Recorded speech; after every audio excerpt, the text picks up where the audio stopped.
안녕하세요. 허브경제TV입니다. 오늘 볼 종목은요, 금양입니다. 금양, 상패 위기 직면했다. 불성실 공시로 관리 종목 지정이 됐다. 이런 얘기들이 나왔는데, 일단 불성실 공시로 인해서 관리 종목 지정이 됐고, 그로 인해서 계속해서 안 좋은 뉴스들이 연달아 나오고 있는 거죠. 결과적으로 놓고 본다라고 했을 때, 아이고, 이건 뭐죠?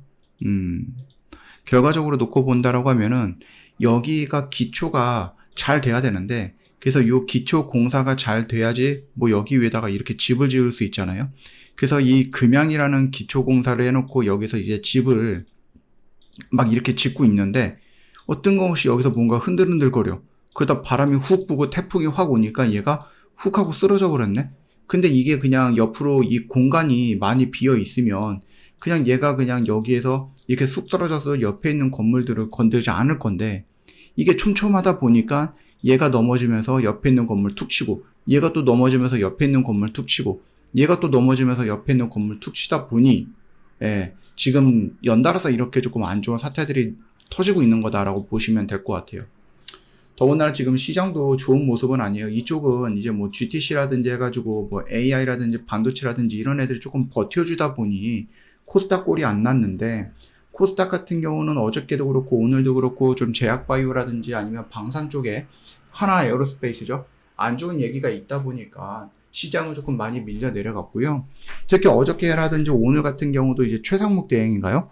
그분을 또 탄핵시키겠다 막 이런 식으로 얘기가 나오고, 원래는 이번 주에 윤석열 대통령에 대한 뭐 탄핵 심판에 대한 결과가 나올 거야 라고 예상을 했는데 또 늦춰주다 보니 이거 참 너무 저기 한 거죠.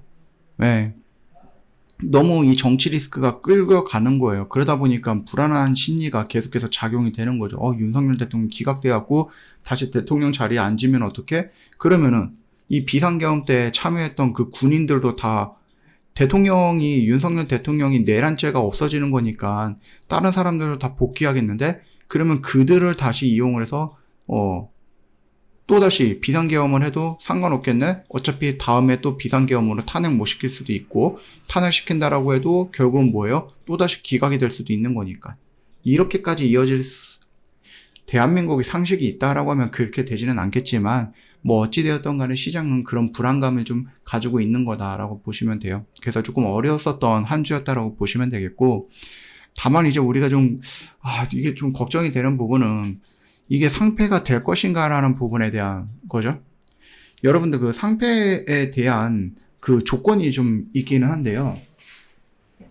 일단은 좀 조건을 우리가 금양에 맞춰서 좀 본다라고 했을 때에는, 일단은 상증 폐지 위험 요인이 된다고 했을 때 이미 불성실 공시로 인해서 이 부분이 되어 있는데, 추가적으로 또다시 공시가 엉망이다라고 했을 때에는 실질 심사 대상이 될 가능성은 있다라는 거죠. 4년 연속해갖고 영업 손실이 발생할 경우 심사 대상이 될 수 있고, 자본 잠식을 50% 정도 초과했을 때에도 상패 위험이 있어요. 그 다음에 회계 감사 의견 거절 또는 비적정, 계속 이 상태가 지속이 될 경우에도 당연히 상패될 가능성이 높다라는 거죠. 자, 일단은 우리가 좀 본다라고 하면은 뭐 불성실 공시, 얘네들 일단 벌점이 누적이 어떻게 되죠? 17점입니다. 일단 유가증권 시장에서 공시 규정은 벌점이 15점을 넘어가면 관리 종목으로 지정이 돼서 이미 관리 종목 지정이 되어 있고, 재무 상태 같은 경우는 일단 지난 3년 동안 누적 적자가 기록이 됐고요. 문제는 부채예요. 부채가 자본금의 12배를 넘었다라는 거, 이거 정말 문제이거든요. 더군다나 2024년 3분기 기준으로 해서 순손실이 거의 한 1,600억 정도가 달하고 있다라는 거고, 얘네들은 뭔가 해결이 되지 않는다라고 하면은 이 적자는 계속해서 늘어날 수밖에 없는 거다라고 보시면 됩니다. 일단은 감사 의견 문제도 있는데, 이게 외부 감사인의 경우는 부정적 의견이 문제가 되고 있는 부분이에요. 물론 이걸로 인해서 얘네들이 뭔가 좀 좋게 평가를 해주는 곳으로 바꿨다라는 뉴스도 우리가 얼마 전에 보기는 했지만, 그럼에도 불구하고 이게 외부 감사원이 바뀌었다라고 해서 이게 비정상이라든지 되게 부정적인 의견이 갑자기 긍정적으로 바뀌는 것도 웃기죠. 그러면 많은 사람들이 생각해 볼 거 아니에요. 이건 돈 먹은 거 아니야? 로비 당한 거 아니야? 뭐 이런 식으로 생각해 볼 수도 있을 거 아닙니까? 그쵸? 2025년 회계 보고서에서 또다시 비적정 의견을 받게 된다라고 하면 얘는 상패 쪽으로 갈 확률이 많이 기우는 거다라고 보셔도 될 것 같습니다. 그래서 지금 당장은 조금 모르겠어요. 지금 당장은 모르겠지만 일단은 금양이 보여주고 있는 이 퍼포먼스라든지 금양에서 이 붉어지고 있는 이 검은 그림자가 가면 갈수록 조금씩 짙어지고 있는 모습이다라고 생각하시면 됩니다. 더군다나 얘가 또 오늘 정지가 되기는 했어요. 그래서 거래 정지라든지 이런 부분으로 지금 진행이 되고 있는 모습인데, 일단은 여기 뉴스를 좀 보신다라고 하면은 해제 일시가 딱히 정해져 있지는 않아요. 해제 일시가 정해져 있지는 않고 지금 거의 한 5시를 기준으로 해서 정지가 되어 있고요. 외부 감사 의견들이 있는데 이거 정말 중요하거든요. 여기서 만약에 정말로 잘 안 나온다라고 하면 어떻게 될까요? 예, 상폐될 가능성이 있다는 얘기예요.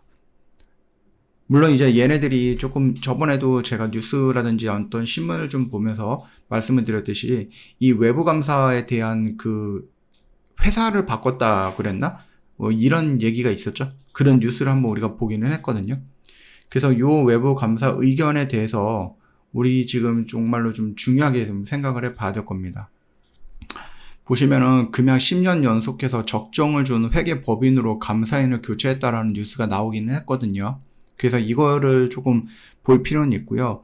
과연 이게 이번에 적정을 줄 것인가라는 것들 정말로 중요할 것 같아요. 그래서 만약에 이게 정상적으로 나오지 않는다 라고 했을 때는 어렵죠. 네, 어렵게 될 것 같습니다. 자, 일단은 뭐 갖고 계시는 분들이 좀 대응의 영역이다 보니 여기 라인에서 이제 신규로 접근하는 것을 일단 좀 조심하자라고 좀 말씀을 드렸으니까 여러분들 그거 좀 참고해 주시면 될 것 같고, 아까 전에 좀 말씀을 드렸듯이 얘네들이 지금 공시가 나오고 있는데 여기에 거래 재개 일시가 딱 나오지는 않았거든요. 그래서 이 회계가 24일 6시인가 그렇게까지 되어 있으니 그 전까지는 풀리지는 않을 것 같다는 생각을 합니다. 그 점 좀 참고해 주시고요. 일단은 갖고 계시는 분들은 조금 긴장이 되실 수는 있을 것 같은데 일단은 할 수 있는 건 없잖아요. 정지가 되어 있기 때문에. 그러면은 최대한 좀 긍정적인 멘트들이 나와줘야 된다.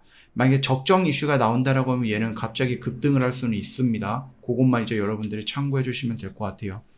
저 허브경제TV 공식 채널 보시면은요, 여러분들이 좀 필요한 것들, 공부해야 되는 것들 저희가 깔끔하게 정리해서 올려놨어요. 요것만 놓고 보셔도 정말로 도움 많이 될 거거든요. 그러니까 저 공식 채널에 있는 요 내용들, 뭐 다른 데들처럼 막 200개, 300개 올려놓는 거 아니기 때문에 꼭 시간을 내서 정독을 해보세요. 오래 안 걸려요.